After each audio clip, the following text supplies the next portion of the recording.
Oh my God. Oh wow. You gonna try it?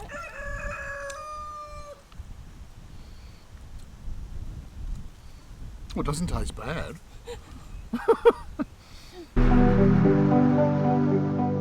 Welcome to our late summer garden.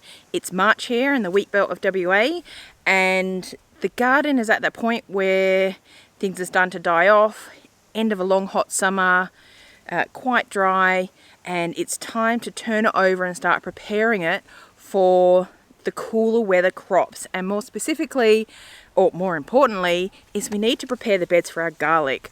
Garlic beds need to be well composted down, organic matter. They like loose, rich soil. So we pile the beds up quite a few weeks before, let them sit, water them in really well before planting the garlic in April. Hey folks, you might have noticed something different in the veggie patch during my intro. We removed, or should I say moved, the fence we had along the northern side of the shade house. We did that in February, and I've got footage of that as well as some work we did in the garden and a summer harvest. We didn't get that out to you guys because February got a bit crazy, but I'll give you a quick look back and a whip around now.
And I said we might get a visit. Hi, I'm And Corey he's, from Rockpile. In case you've forgotten what I look like. Do you like my colour scheme? You can tell I dressed myself today. How are you guys? Hope everyone's well. I'm just coming out for a bit of just a bit of sunshine. It's lovely out here, you know. Stretch a leg. I'd say stretch your legs a bit, but I mean just stretch the one leg that gets all the action, you know, because this one can't exactly touch the ground for a little while, no weight on it. Strictly non-working visit because you need to rest that foot. Apparently, yeah, so I might just come out for a little bit, check things out, make sure the boss is doing the right thing, and then probably go back in and watch a movie. It's a hard life. Look at all those pumpkins. You can see them all now. Didn't realise there was that many. And we've got quite a few that you've already picked. Oh, there's probably 5 straight out that must have just been hiding. Oh, Oh, we've got trouble in here. Nope. We've got double trouble. And, do you want to shut that or just let it come in for... Oh, they can help. They can help. All right. All right. Got to get to work. I'm going to pull up a chair in the shade and just hang out. Okay, so let me take you on a tour of this garden. Just showed you the vine that is... Oh, he's not very bright, is he? The vine that's starting to die off. Now, it did start going for like a second growth with like flowers and new fruit happening, but the core vine is all like died off, so that's not going to happen. Priority is preparing like these beds, one of which has a chicken in it, which I might have to remove. Preparing them for the garlic, which means clearing out the stuff that's in them. Some old corn. Oh, I've got some seedlings here that need some water. I didn't end up planting out. Hey Chook, need to harvest this kale. Got some lettuce, which I was hoping to let to go to seed. Oh, hey beesies. They're not quite there yet, so I don't know whether I'm going to leave that and let it go to seed. Got some jalapenos that need to be harvested. Oh, this big plant is way too dry. Alright, so I've got a bunch of stuff here that needs to be moved out. Tomatoes, old rock melon plant. Hey Chook. More chard. Right, so all of this stuff just needs to be sorted out. Tomato plant, jalapenos, well, there's a couple of zucchinis there, African horn cucumbers, and I'm probably going to grab one of those and give it to Corey and he can investigate the situation with those. So there's one on there that's still green, so I don't know whether these yellow ones are ripening or if it's because the base of the vine has actually died off. But guess we'll find out. Oh. Okay. Quite strongly coloured, very spiky. They're actually really spiky. You could use that as like a weapon on a. Shall we go? Do you need a knife? Do you want me to find you a knife? Yeah, I think a knife and we'll cut one in half, eh? Alright, hang on. No knife. Secateur. No knife, secateur.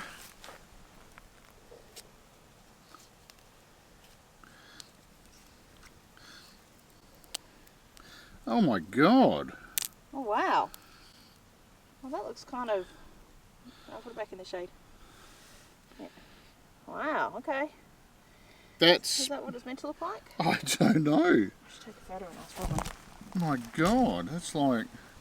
You gonna try it?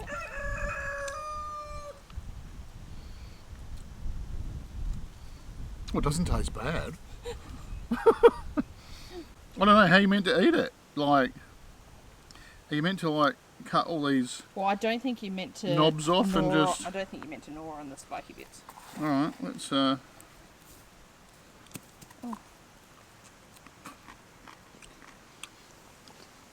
The inside? So the skin's no good. Here, do you like it? I don't... Maybe Drop don't- it, that maybe don't leave. give it to him because we don't know Yeah, no. what's toxic and what's not for doggies. Yeah, that's why I tested it first. Good one. I don't know. Do people just grow these as like a home defence mechanism? Give us your thoughts, folks. Is that what it's meant to look like? We've never grown these before. And I will say, it doesn't really have any taste. The skin bit was very, very chewy and a bit bitter, and the spikes were sharp on my lip. So that's my overall review of the African horned cucumber. But if you wanted to grow them again, there's a ton of seeds in here. We might consult our soil expert lady. You know who you are. Gave us the original seeds, yeah. So I'm just doing a bit of Googling about the African horned cucumber. And I'll just read a little paragraph here out of some of the stuff that I'm reading. It says, what is the horned melon used for? It says they contain potassium, phosphorus, magnesium and other minerals present in the horned melon pulp have a significant or are significant for nerve transmission, muscle contraction, blood clotting, blood pressure regulation and the immune system, and the health immune system. Doesn't actually sound right, but that's how it's written. So they sound pretty healthy. Might try one in a salad. Might like scoop out the pulp and add it to the salad. We'll chuck it in the fridge because I have to have everything cold. You know, can't just eat it like room temperature. It's got to be cold.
We are a number of days later now. I've been just working in bits and pieces, little chunks of time during the week. So yeah, maybe almost a week later. And you can see that I've cleared out all the 2 big garlic beds. Today, basically going to get the rest of the beds ready, settled in. And we were going to plant the garlic this weekend. We're at the start of April. The temperatures overnight are dropping down to like 10, 11, 12 degrees. And we just want that kind of soil temperature to get down. This particular week has been quite hot. We've been in the low 30s, which is, you know, a little bit unseasonal. And we haven't had much rainfall. Not super worried about, but it does mean we're kind of having to still water quite a bit in the garden with the retic and, you know, and maybe extra water manually if possible. Yeah, so not this weekend. We'll plant them next weekend and I'll take you guys along for that, show you what varieties I got to plant out this year, and but that's a later video. So, got the horse poo. Have really watered it in. It was super dry and there was parts of it that was so dry it was quite hydrophobic, so I've been watering a lot to just rehydrate it essentially. I've put on some Rooster Booster, which is like an organic type pellet fertilizer. I've got some like organic mulch called Triple C that we can get here. It's made like locally here in WA, and then I'm going to top that with some soil, which will just basically be the top. And my job over the next week is just to keep the bed really hydrated and make sure that water's penetrating, and yeah, and make it ready for planting. So my issue with this bed, well, kind of an issue, a horse poo I got from Clydesdales, and we've got some really big dried poops in there that I need to break up. This end has been broken down a little bit more. But I'm just going to smash them up a bit with my rake there and see how we go.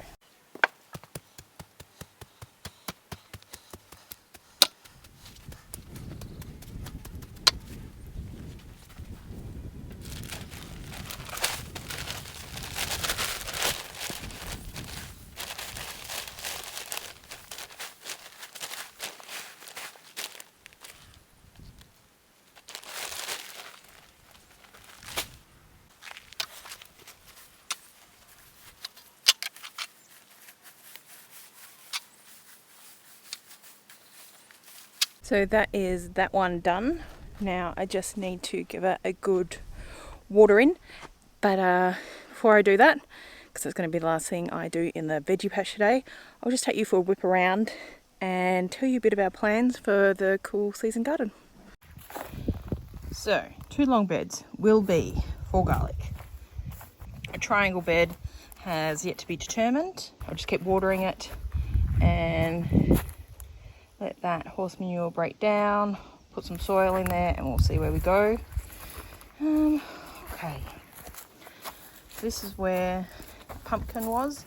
It'd grown all the way out there, and that is just part of the vines that we've pulled off. These jalapenos here, I'm going to see how they go overwintering. A random strawberry plant that's thriving with the jalapenos, but they're not producing any fruit. I've got that there. Not sure if it's a plant. I'm just going to leave it there and see what happens. And in this one here, we've got the elderberry. There's a kind of pumpkin that's rotting away. I just left it in the bed, and some spinach that Robin gave me, and I'm not sure what this plant is. I'm going to do some investigating and see whether it's something that I just need to pull out or whether it's something that I intentionally planted at some point. Okay, so extra bed in there, and then these ones I will fill back up with organic material and just interplant with cool crops. Perhaps not potatoes. Potatoes maybe in this deeper bed here. I've got some onion starts as well, and we'll want some greens and some brassicas. This bed here, which was a single long narrow bed, so that sprinkler actually waters a bit wider, so I'm thinking I might widen the bed to suit the watering pattern without having to like redo the irrigation. It's just easier if we can work with what we've got. But what I was thinking, so we're on a slope here.